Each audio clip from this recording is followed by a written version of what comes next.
Kindly subscribe my channel.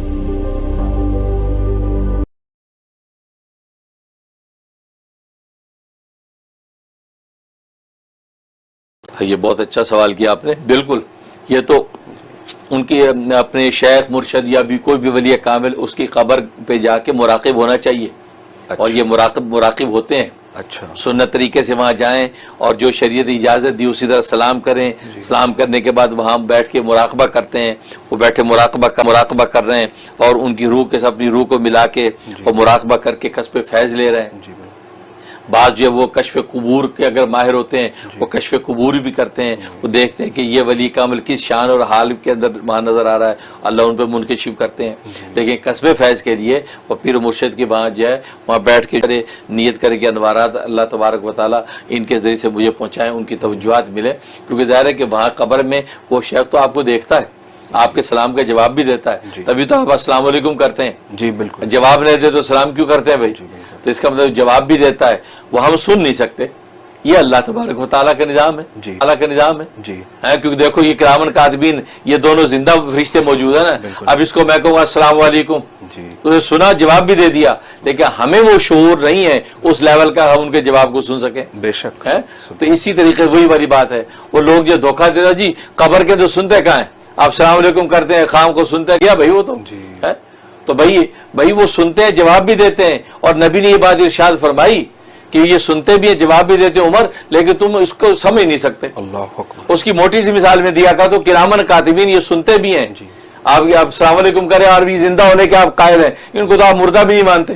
جی زندہ ہے السلام علیکم, انہیں جواب دیا یقیناً. جی ہم سننے کا وہ شعور ہمارا نہیں ہے. جی ایون اگر کوئی چیز گم ہو جائے لوگ کہتے ہیں اچھا اگر چیز گم ہو جائے فرشتے سے پوچھو. آپ فرشتے سے پوچھو یار میری اینک کہاں ہے, پوچھو.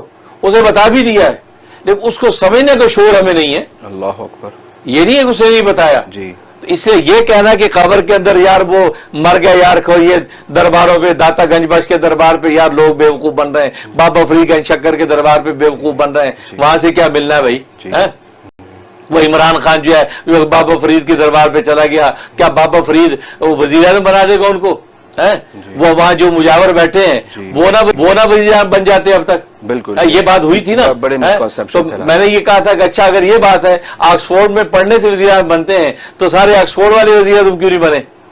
اور پھر دوسری بات یہ ہے کہ اب تو وزیر اعظم جب بن گیا عمران خان تو پھر اب آپ کو مان لینا چاہیے کہ بابا فرید کا شکر نے کوئی تصرف کیا ہے.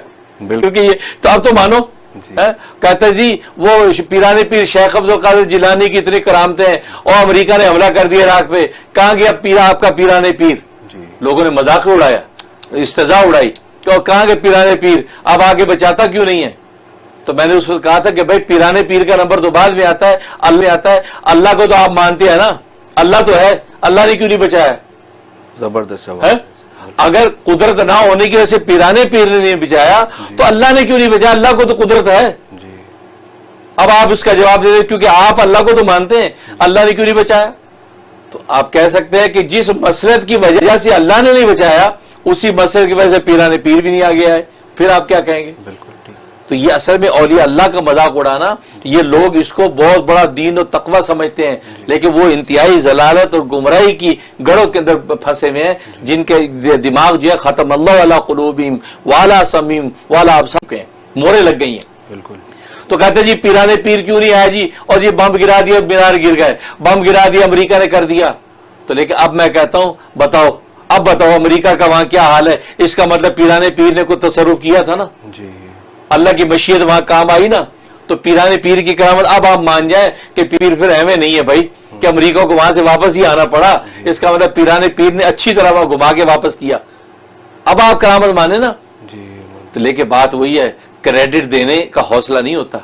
بک بک کرنے کا انسان کو حوصلہ ہے, لیکن کریڈٹ دینے کا حوصلہ سیکھو. اس لیے اگر آپ نے بک بک کی ہے اور آپ کی بک بک غلط ثابت ہو جائے تو پھر آپ کریڈٹ بھی دیں کہ یار واقعی بابا فرید گنج شکر کے دربار پہ عمران خان گیا تھا, تو یار اس کا مطلب ہے واقعی اولیاء اللہ کی دعائیں توجہ کام کرتی ہے, وزیر اعظم بن گیا نا. پھر بالکل اس وقت بڑے ٹھٹے اڑائے تھے کہ یار وہاں جا کے کیا ملے گا, ایسے وزیر اعظم بنتے بنا.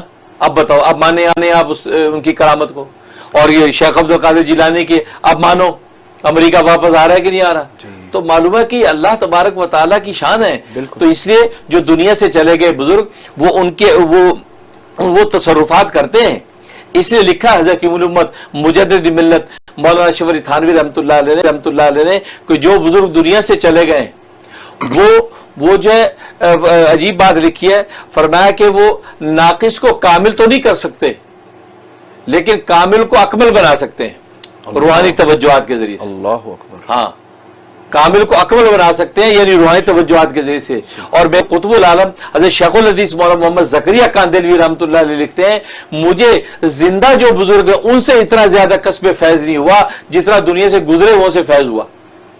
کیونکہ فرمایا میں نے سب سے پہلی کتاب عالم بننے کے بعد جو لکھی ہے وہ لکھی تاریخ مشائخ چشت. اچھا. وہ پہلی کتاب میری وہ پہلی تصریف ہے. وہ سارے مردہ جو گزرے بزرگوں کے احوال لکھے تھے میں نے. فرمایا کہ وہ احوال میں نے کیا لکھنے تھے اللہ تبارک و تعالی نے اس سارے گزرے اولیاء اللہ کا مجھے فیضان عطا کر دیا.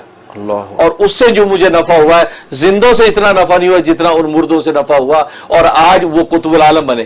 سبحان اللہ. قطب العالم کا مقام. بالکل. اس لیے یہ وہ حقیقت کی نگاہ ہے یہ اہل ایمان کو کھول لینی چاہیے قبل اس کے کہ جنازے اٹھنے لگیں. یہ کھول لو آنکھیں. ان کو پتہ نہیں کہ یہ روحانی دنیا کیا ہوتی ہے یہ معرفت کے دروازے ابواب کیا ہوتے ہیں یہ مزہ ہی الگ ہے.